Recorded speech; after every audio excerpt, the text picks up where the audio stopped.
Bonjour amis rêveurs et bienvenue sur la chaîne Terre Onirique. Aujourd'hui, on se retrouve pour le 4e épisode de la petite série de l'été et je vais vous parler de 6 mangas et manhwas qui m'ont marqué ces dernières années. N'hésitez pas à me mettre vos 6 mangas favoris dans les commentaires, j'ai vraiment envie de découvrir de nouveaux univers. Pour les animés, on se verra un autre jour, donc proposez vraiment les versions papier. Vous aurez l'occasion de vous présenter vos animés dans une autre vidéo, c'est promis. Et pour l'instant, si vous êtes prêts, on y va tout de suite après le générique.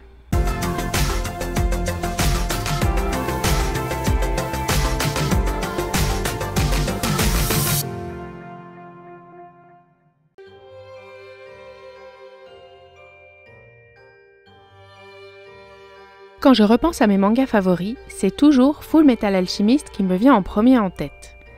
J'ai découvert cette histoire avec la première adaptation en animé, et comme je vous l'ai dit dans ma vidéo sur la pierre philosophale, cette première adaptation s'est peu à peu éloignée de la version du manga.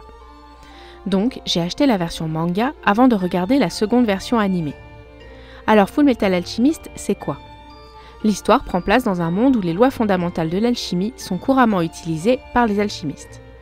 Nous suivons les aventures des frères Elric, Alphonse et Edward, qui cherchent la pierre philosophale pour retrouver leur corps. Quand ils étaient enfants, ils ont transgressé un tabou en faisant de la transmutation humaine pour essayer de ressusciter leur mère décédée. Edward a perdu un bras et une jambe, tandis qu'Alphonse a perdu tout son corps. Edward a eu tout juste le temps de fixer l'âme de son frère à une grosse armure de métal avant qu'il ne disparaisse. Leur ami Winry les a aidés en créant des prothèses mécaniques pour remplacer le bras et la jambe d'Edward.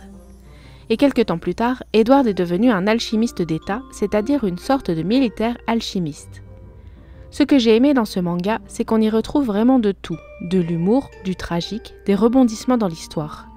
Bien sûr, le charisme des frères Elric font aussi qu'on s'attache rapidement à eux et qu'on a envie de connaître le dénouement de leur histoire. Aujourd'hui, l'histoire est terminée et vous pouvez les lire à travers les 27 tomes qui sont encore trouvables aujourd'hui. Si vous ne les avez jamais lus ou si vous préférez la version animée, je vous orienterai vers Brotherhood, qui est une adaptation plus fidèle du manga, même si j'ai énormément aimé la première adaptation. On change de registre avec Fait l'un pour l'autre. Alors non, je n'ai pas fait de faute dans le titre et vous allez comprendre rapidement le jeu de mots.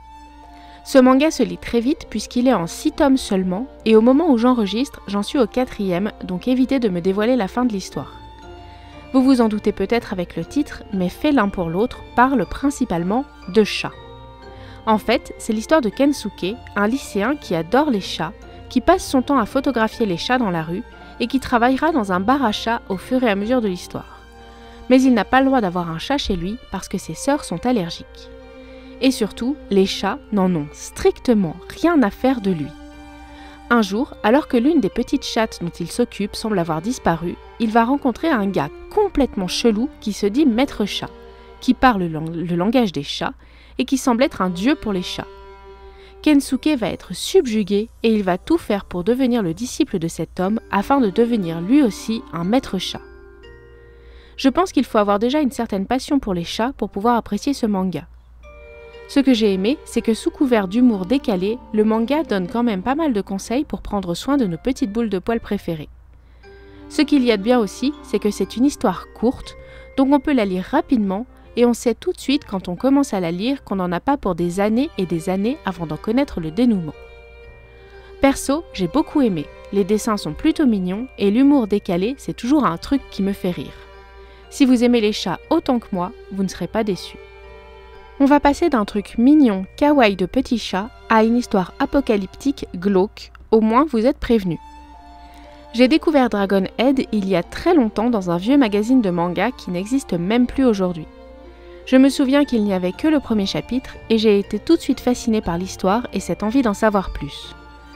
Un jour, dans une petite boutique dans ma ville où ils vendaient des mangas d'occasion, je suis tombée sur l'intégrale de Dragon Head en 10 tomes, donc bien entendu, je suis repartie avec. Je vais vous faire un petit résumé du début de l'histoire parce que si je vous en dis plus, je risque de vous dévoiler bien trop d'intrigues. Donc, on suit un groupe de lycéens qui sont dans un train et qui rentrent d'un voyage scolaire. Alors que le train s'engouffre dans un tunnel, l'un des étudiants voit par la fenêtre une grande lumière au loin, ressemblant à une explosion. Le train déraille juste après être entré dans le tunnel, et une fois l'accident passé, le jeune garçon qui avait vu l'explosion se relève, Il ne semble pas blessé, mais il constate la mort de ses camarades autour de lui. Il part donc à la recherche de survivants.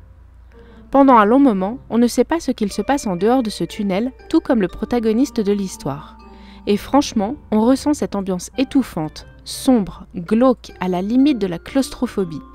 C'est le premier manga de ce genre que j'ai pu lire, et franchement, j'ai vraiment adoré. Je ne sais pas s'il est encore facilement trouvable aujourd'hui. Si vous avez l'occasion de les lire, et que vous aimez les ambiances un peu glauques, apocalyptiques, je pense que vous aimerez Dragon Head. Bon allez, on repart dans du plus léger avec un petit manhwa qui a franchement été une belle découverte pour moi lors du premier confinement. Le petit plus, c'est que vous pouvez le lire de façon totalement gratuite sur Webtoon. Et non, ma vidéo n'est pas sponsorisée, je vous donne juste l'une de mes sources pour lire des manhwas gratuitement. Revenons à Let's Play. C'est l'histoire d'une jeune femme qui s'appelle Samara et qui est développeuse de jeux vidéo. Elle a créé son propre jeu, Ruminate, qu'elle a réussi à diffuser sur le net et qui a son petit succès. Un jour, elle découvre que sa note a drastiquement baissé et elle est inondée de messages de haine. En faisant ses recherches, elle découvre qu'un streamer qui s'appelle Marshall a descendu en flèche son jeu et c'est sa communauté qui est allée s'en prendre à la jeune développeuse. Samara va regarder ce fameux stream et elle va se rendre compte que Marshall n'a strictement rien compris à son jeu et à son gameplay. Pire encore, elle va découvrir que son nouveau voisin n'est rien de moins que le fameux Marshall.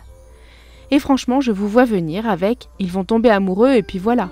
Eh ben, je vous dirais juste que vous vous trompez royalement. J'ai vraiment adoré cette histoire. Les personnages sont super attachants et surtout le petit chien de Samara qui est vraiment trop cute. Le manga était en pause depuis quelques mois, mais il vient tout juste de reprendre cette semaine.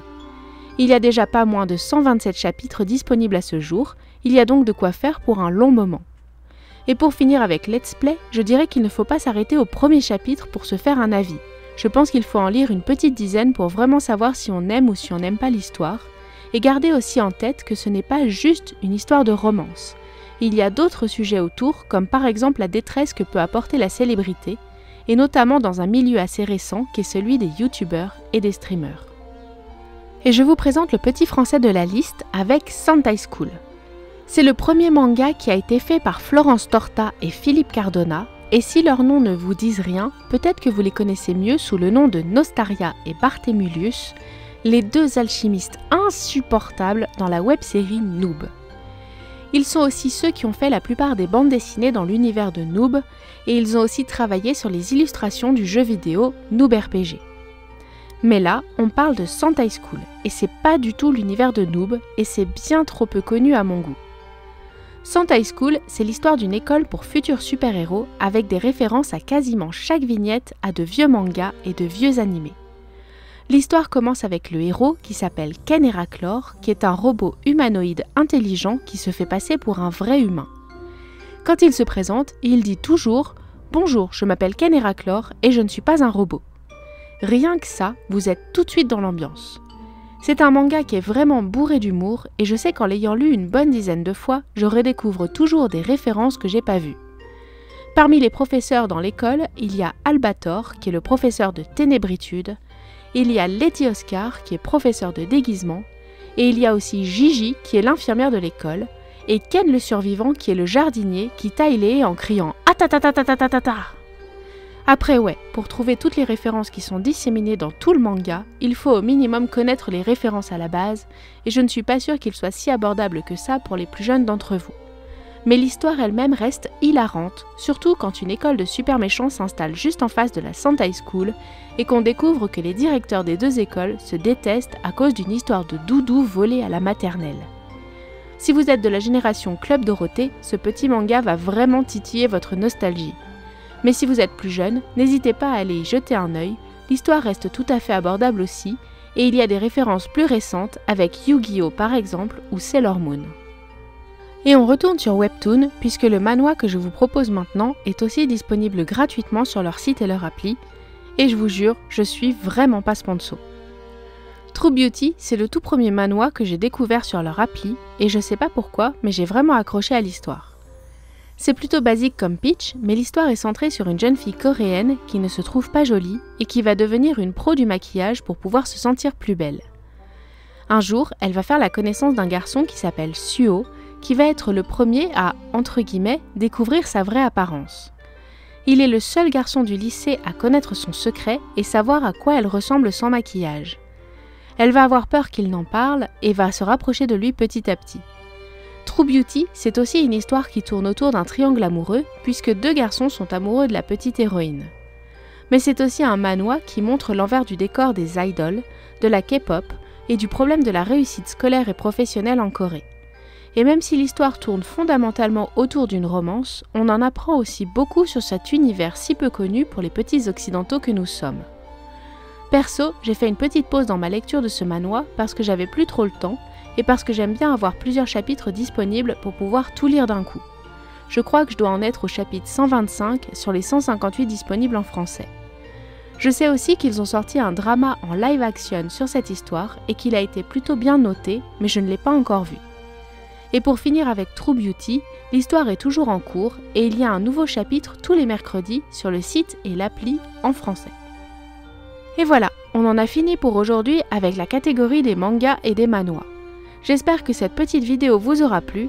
Comme je vous l'ai dit en intro, passez par l'espace commentaire pour me lâcher vos meilleurs mangas. Sachez aussi qu'un petit pouce en l'air sera fortement apprécié. N'oubliez pas de vous abonner si ce n'est pas déjà fait et à passer me faire un coucou sur mes réseaux sociaux, tous les liens sont en barre d'infos. Et en attendant, je vous dis à la semaine prochaine pour une nouvelle catégorie.